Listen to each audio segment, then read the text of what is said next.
లాయర్లు మీరు ఎందుకు పోయి రూలింగ్ పార్టీ దగ్గర ఎందుకు కూర్చున్నారని లాయర్లు అడిగితే చెప్తే ఇక్కడ మీరున్న వాళ్ళందరూ కూడా కింద పడి నవ్వి వస్తారు. ఇప్పుడు చెప్పమంటారా? అక్కడ ఎందుకు కూర్చుంటున్నారు కాంగ్రెస్ పార్టీ వైపు అంటే అక్కడ టాయిలెట్ దగ్గర ఉంటుందని కూర్చున్నాం సార్. అంత దారుణమైన పరిస్థితిలో ఇవాళ ఎమ్మెల్యేలు ఉన్నారంటే ఎవరు కాపాడాలి మన రాష్ట్రాన్ని? ఇంకా అర్థం చేసుకోండి మీరు.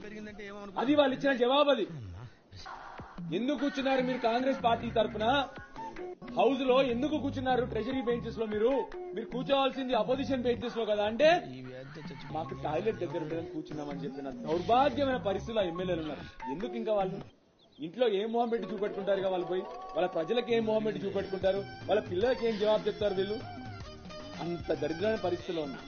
అన్నిటికంటే దారుణం ఏంటంటే ఆ ఎమ్మెల్యేలు పోయి ఇంటికి పోయి ఆత్మవంచన చేసుకోవాలి.